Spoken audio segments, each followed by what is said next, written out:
Hi, and welcome to I think we should, instead of calling it a podcast, I should call it my pre-podcast commentary.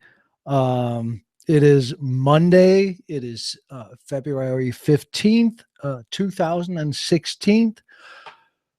How was your weekend? Mine was uneventful. So I certainly hope that you had a good one. Um, so after um, the trouncing that Hillary Clinton got in New Hampshire, uh, the all hands on deck call went out to everyone in the Democratic political apparatus, uh, in Bush, in George W. Bush speak. Did you all see him out there stomping for his brother today?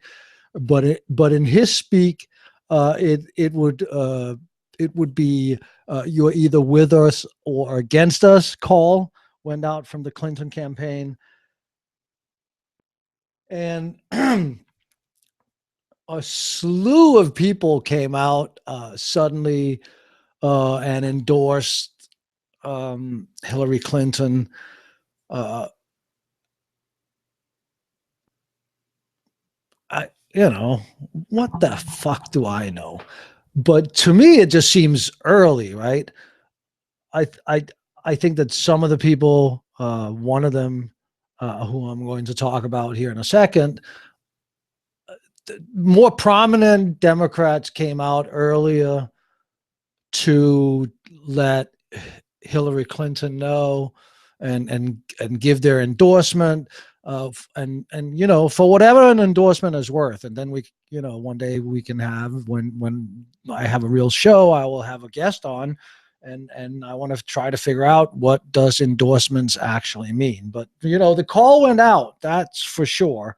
And one of the people that heard that call, and one of the organizations that clearly heard that call, was John Lewis. John Lewis and the Congressional Black Caucus PAC. And that is important to distinguish the Congressional Black Caucus PAC from the Congressional Black Caucus. It was not the Congressional Black Caucus that endorsed Hillary Clinton. It was the PAC, the money arm of the Congressional Black Caucus. One of the reasons that the Congressional Black Caucus did not endorse, or has not come out and endorsed, Hillary Clinton, as far as I understand, is, of course, that it's not unanimous. And there are also conservative members of the Congressional Black Caucus. So it was the PAC that came out.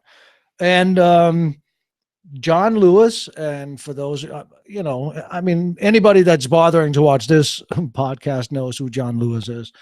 John Lewis is, but anyway, I am going to say something about who John Lewis is.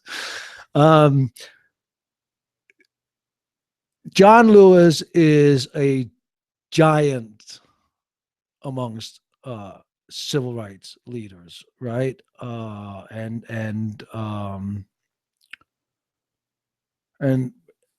as far as I know, he's one of the untarnished ones. There we go. Sorry about that.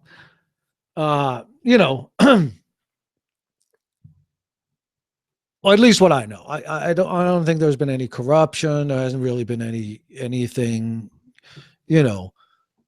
unlike Jesse Jackson.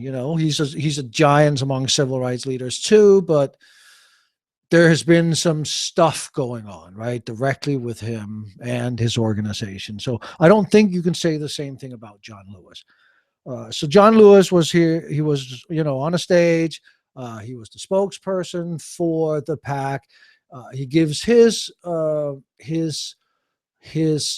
endorsement of Hillary Clinton, and he's about to walk out. And then there's a question from a journalist that goes something like this.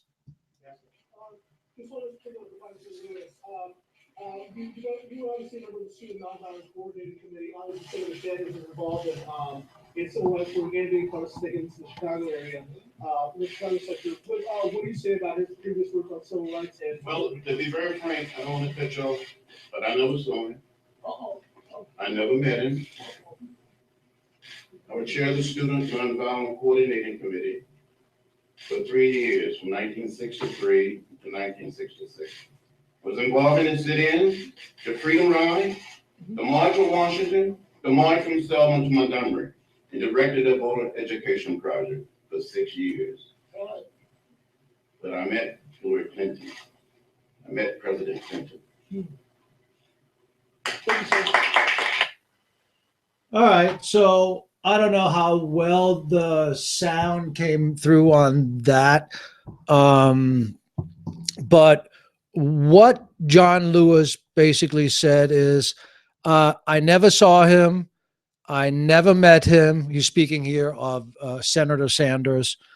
I was chair of the Student Nonviolent Coordinating Committee for 3 years, from 1963 to 1966. I was involved with the sit-ins, the Freedom Rides, the March on Washington, the March from Selma to Montgomery, and directed the voter education project for 6 years.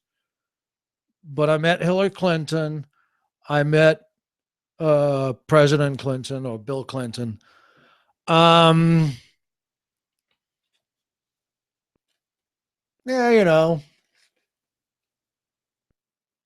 let's not forget a couple of things, such as Hillary Clinton being, a Goldwater before she was a Democrat, right? But let those little things be left out for a second. That statement really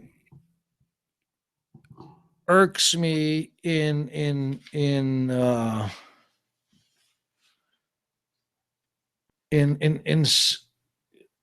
such a way that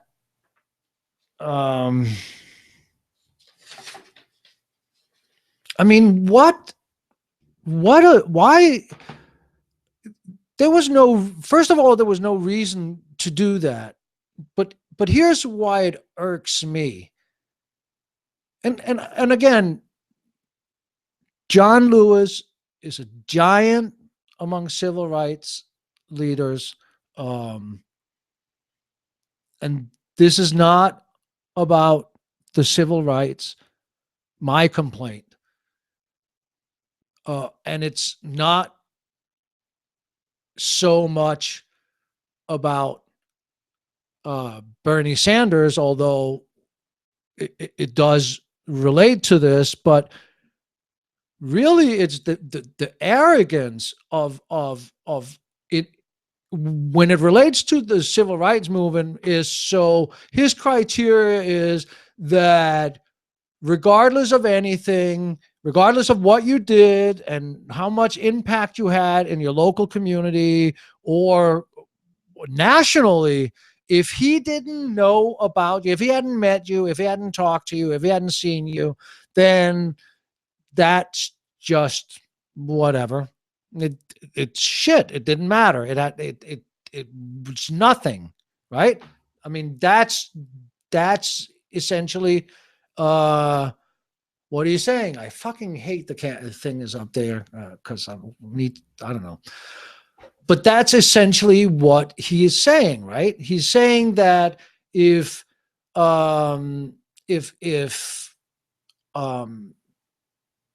because he didn't know Sanders, Sanders' activism didn't matter. I mean, and that is so That is so freaking arrogant that's unbelievable that it would come from him. And I'm pretty sure that when he sits back and thinks about it for a second, that he'll probably regret saying that, right? Because first of all, John Lewis wouldn't be freaking John Lewis if it wasn't for the hundreds or if not thousands of people that were marching with him when, he was marching into Montgomery, or when he was marching across that bridge where he got clobbered by these fucking Southern racist pigs, right? Uh, but if he was fucking there by himself, nobody would give a shit. If it wasn't a movement across the country that was more than the people that we read about or hear about in the history books, or the one that the ones that we white people can barely mention, right? Or barely know, because we're not taught anything, right? So this is all self-learned shit we have to do, right? If we those people like John Lewis and Malcolm X and the ones the white people can mention, but there's hundreds, if not thousands, of other people that were just a support system and the activism for them. Like they were they were the fucking point of the spear. But it was so that's just speaking about the civil rights movement, but that pertains to all activism. I mean, there are so many unsung heroes in all activism, and because we hear about them or we don't hear about them now, their activism doesn't matter. Like if it's only the activism of the people ahead, at the tip of that spear, the ones that we hear about, it's their activism that matters. It was only Gandhi. It wasn't all the fucking people around him and supporting and all the other people in that movement. It was only Mandela. It wasn't all the other thousands and thousands of people in South Africa that was a part of that movement. It was only Lech Walesa or whatever his fucking name in the Polish movement that really started the fall of the Berlin Wall. Look, what the fuck is he saying? Like, it's such a slap in the face to every fucking person that gets up every day and is a fucking activist and is out there talking to people and out there in their local community and doing something. That was really fucking disappointing to me anyway.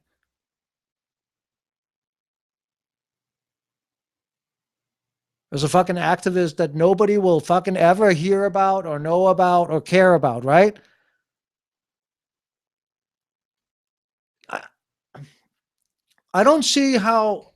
I mean, I don't see how that furthers his agenda in any way. But it was so disrespectful to anybody that gets up at any day, at any time, and does their local activism, be it on the school board or fucking anything. But because we don't know about it, because we don't hear about it, because they weren't at the front, the tip of the spear, then that activism suddenly doesn't matter. That's some kind of fucking arrogance. Um, there is you know, in Chicago, there was a Dorothy Marie Bone. There's a great article in Jacoby magazine about this. this It is Douglas Williams, um, and what he does is he tells his grandmother's story about how she So apparently the school system is basically sponsored by some benevolent fucking white rich person or group of people. And that, of course, is not satisfactory education. So his grandmother, and she was Dorothy Marie Boone, she became an activist. And what she worked for as an activist was to get uh, schools in, integrated. And, they had segregated schools. She wanted them integrated. And eventually she won. It's really a brilliant article. It's in Jacoby magazine. It's written by Douglas Williams. You really, really should go read it. It's called The Forgotten Heroes. Um, and he describes the same thing. Like, I didn't fucking know about this woman. Guarantee you John Lewis didn't know about this woman. What? She now wasn't an activist? She's not worth celebrating? I don't know. Maybe I'm doing too much out of it, but I'm an activist. Yeah, I'm not going to be famous. I'm not out there. I'm not going to be in the front of anything. But you know, I already know that my activism have done change somewhere, and it will never. Nobody will ever know that was me. So, according to John Lewis, hey man, you're not an activist if you're not at the point of the spear. I think I was just joined here shortly by the objective centrist Ian Hammond-Hogan. Welcome to him. I don't know. I've just been on a very, very long rant about John Lewis and activism and how he was very, very arrogant and dismissive of every person that has ever been an activist ever. I wasn't, So I don't know if you want to add anything to that. If not, I would like to talk a little bit about Hillary Clinton being out of touch with being poor. Sure. I mean, you definitely got to say something about the echo that's going on right here. Hold on. That's because I need to put on my headset now that you're on. So 2-second break. Right. So sorry about that. I think the John Lewis situation, as you said, highlights sort of a obvious flaw in looking at somebody's track record as a protester.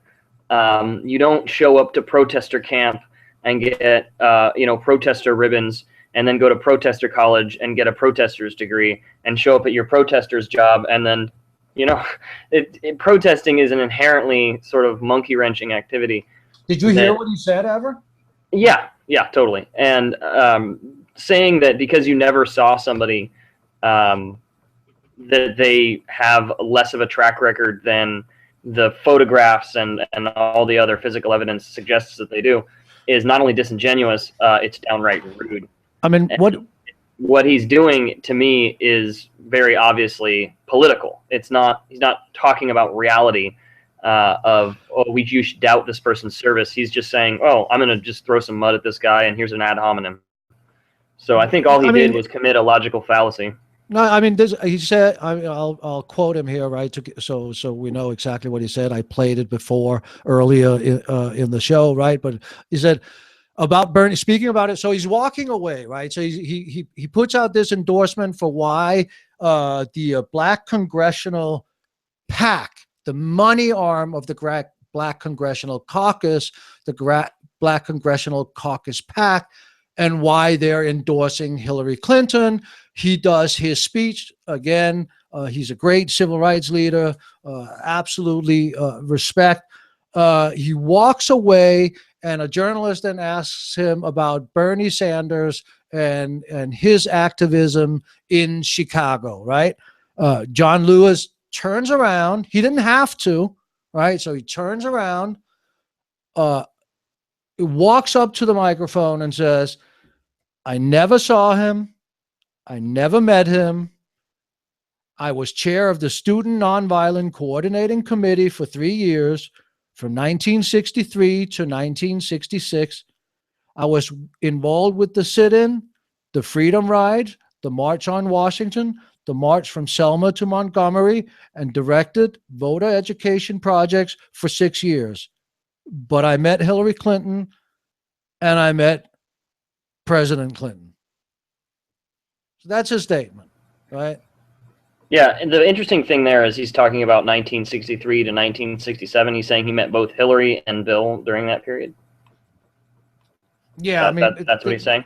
Yeah, I know there's there's some problems, right? Because according to Hillary's book, right, they really don't even meet until 1970 or some shit like that. So, thank you. Yeah. So the facts, as I recall, is that he absolutely he basically he's a liar. So let's just call it like it is. No. Bernie's not a liar, and John Lewis is a liar. Okay, so that's on you. I'm not going there. Right here, I said it. That's me. Hi, my name's Ian Hammond. John Lewis is a liar. So you don't suddenly come up with something like, oh, yeah, I met Bill and Hillary back then, durka, durka, durka.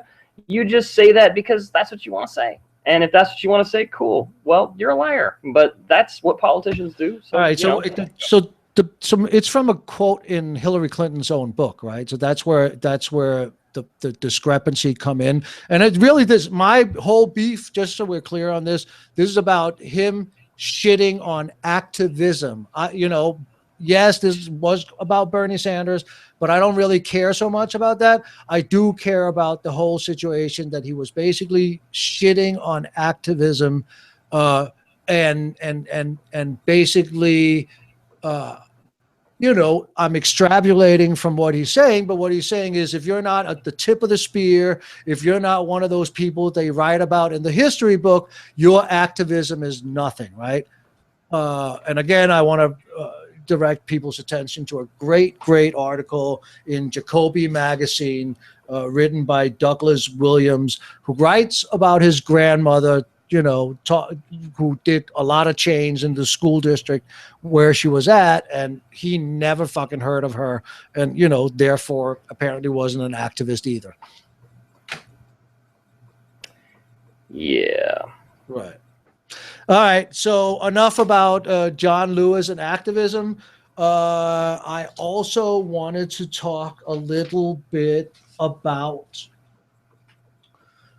one of the things that has been going on for a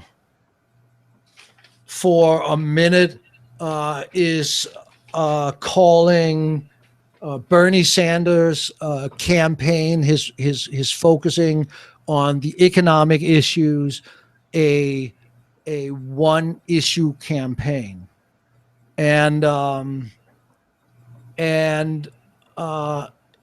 it dawned on me that, it's so disingenuous, right? But it dawned on me that the only way that Hillary Clinton can say this with a straight face, and I truly believe, they call it intersectional politics, right? She knows that it's all connected in some kind of way, and you can only do these kind of things and whatever. Her campaign is basically saying, I won't make you promises that I can't keep. So one of the things that she's talking about, she's trying to make Bernie Sanders into a one-issue campaign, and then trying to diminish the focus, the fact that he has focus on economic issues. And that to me showed me how far away Hillary Clinton is from remembering how it was to dig for quarters in your couch when you're running out of money before the next paycheck comes in. How long it's been since she has lived paycheck to paycheck. Sounds to me like she needs a small loan of $1 million. Well, here's the problem, right? Okay, so you didn't get that joke. That's how Trump got started from his dad. Well, 300 million, right? Yes, sure. 300 million. That's not what he tells everybody. His line is a small loan of $1 million. Yeah, no. He got three. He inherited a $300 million empire, not just $300 million in cash and no idea what to do with it, like some people. They're like, this is what you do with it. This is how you make money with it, and go. Well, it's real estate. His dad was in real Yeah, it's estate. real estate. Yeah. Yeah. Yeah. My dad's not in real But estate. either My way, dad, when they're focusing on the, I kind of lost my train of thought, so I'm going to try to get back to it here. But when she's diminishing the fact or talking about the lack of money or trying to raise wages, I want to remind her and others about that that happiness money index thing that was put together scientifically that showed that money doesn't buy you proportionally any more happiness after you make $75,000 a year, right? And what that really translates to is into service or into safety. This is what makes Scandinavian people part of the happiest people in the world, or it is because they feel safe, because they're not afraid.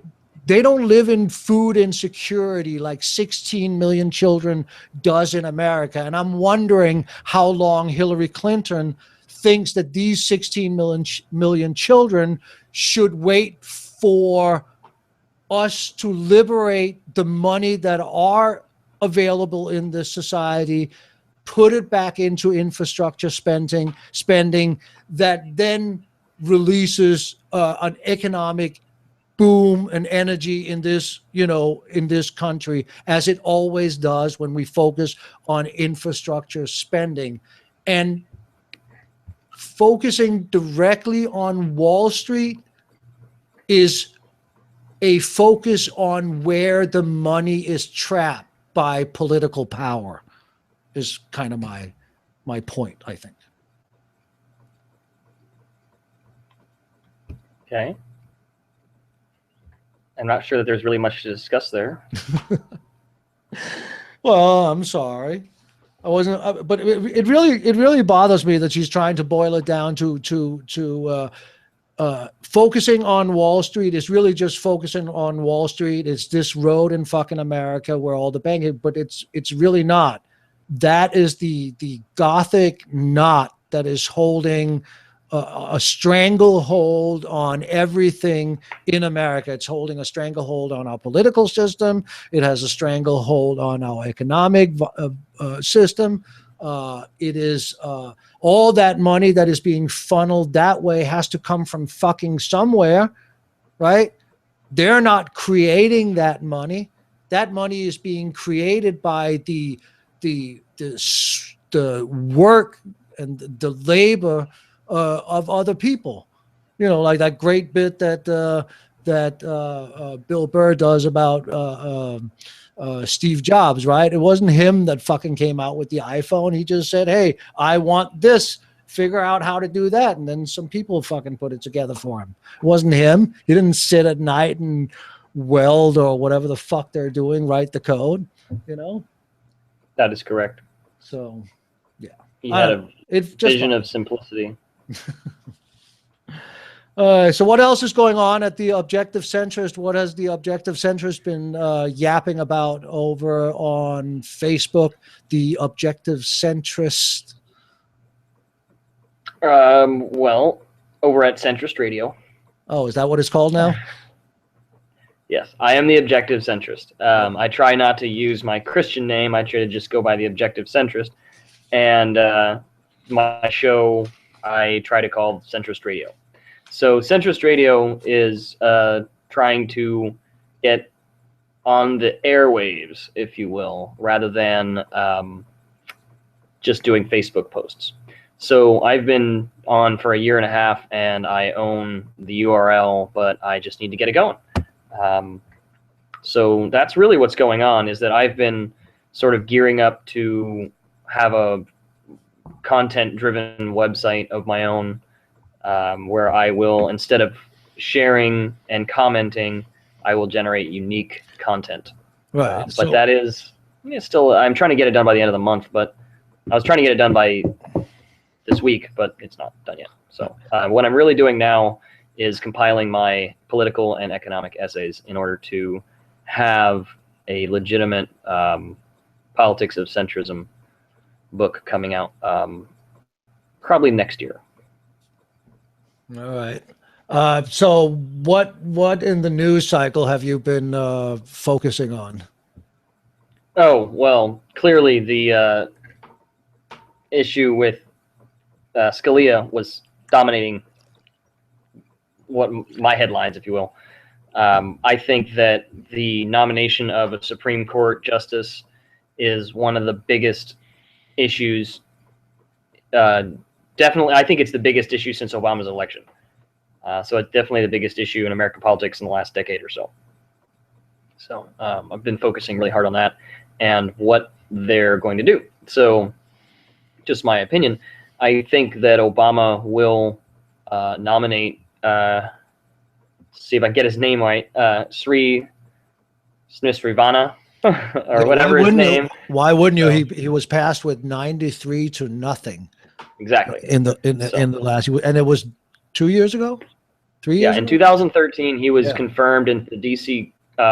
Circuit of Courts, which is like the farming ground for the Supreme Court, and everyone knows this. So he was confirmed unanimously, and he has the sort of voting record that the right would appreciate. He's not super ultra left wing. He's definitely moderate centrist, if you will. But of course, but a Democrat and a left Republican light Obama, a centrist, a neoliberalist, a neoliberal Obama would appoint a pro business Supreme Court justice. Yeah. Well, and the thing is that they'll probably just appoint him during a recess session. And just last year, there was a Supreme Court decision about what constitutes a recess, and they had given Obama some trouble on his definition of a recess, so his recess appointments are under scrutiny, if you will. But I think that he has a very solid understanding at this point of what constitutes a recess and when he can do a recess appointment. And so I think that he will do a recess appointment. He's only got like a week left to do the one that they're in now. They're in recess right now. But there's a summer recess. And so if you appoint in the recess, I'm pretty sure that they can disconfirm, which has never been done before. But then I think the disconfirmation only happens at the end of the year or something. So they can keep the Supreme Court able to make decisions, because right now the Supreme Court is only 8 people, and so they are capable of having a tie very easily. And obviously they would never have a tie if there were 9 people. So the issue of getting America back on track, I think, is going to be central to the response to the Republicans, who are obviously going to stonewall the thing. No matter who, I truly believe, no matter who comes up, even if it's this guy Sri Srisrivana or however his name is pronounced, that the Republicans are going to try and stonewall. And so when they do try to confirm him, and the Republicans do in fact stonewall his confirmation, it will be an incredibly divisive use of their power that may not work out in their favor. So centrist Republicans and moderate Republicans might look at that as an absolute travesty of justice, and might be swayed to vote a different direction or not vote at all. So hopefully Obama is forward thinking enough to just do it. I think there's no reason to wait. Hopefully next week or this week, he tries to confirm Sri Srisrivana, whatever his name is, and then, as I imagine they will, it gets stonewalled, and then that allows the next 10 months or whatever of browbeating to get a second vote. And I think that obstructionism in this day and age won't fly. It'll only maybe work once or twice. I don't think they'll be able to absolutely stonewall him all the rest of the year. So if they vote now and then they vote again in the summer session, they'll have 2 different instances to show how obstructionist the Republicans can be. And I don't think that they'll do 100% obstructionist on both sides. So there's a couple of problems with that, right? So first of all, they don't ever have to vote on anything at all. The Republicans don't even have to bring it out of committee. They don't. The Democrats do not have the votes to bring uh, any person out of committee and onto the floor. So they can be in committee hearings for a long, long time. They could never call a fucking hearing. That might be hard. That might be hard, but they could technically never, call a hearing. So, I don't know. I think that I mean that's the play, right? Either Obama gets the guy that he wants, which is probably this guy. I've also heard Loretta Lynch. I've heard that there is going to be a tremendous amount of pressure on Barack Obama from the African American community to have him, now that he has this third unexpected opportunity to name a Supreme Court justice, that they would like him to appoint a African American, and Loretta Lynch was named as part of that. So that's what I've heard on that thing. I haven't really spent much time on it, just because we'll know when he know when he appoints. He will appoint somebody. When he appoints somebody, then I have an opinion on that person. I'm sure it's going to be somebody that is is palatable at best or at worst. Cool. So I don't really have much to say about that. well, there we go then. We need to stop talking about the Democratic race so we can start disagreeing again. Yeah, I guess so. I guess so. All right. Well, I will then call it a day, and I will probably be back again tomorrow. Same place, same bat channel, talking about something else that irks me until this show is up and running. Have a beautiful, wonderful day. Thank you all. Until next time. Until next time. Bye. So, yep. Then again, take care of yourself and take care of each other. Stay safe.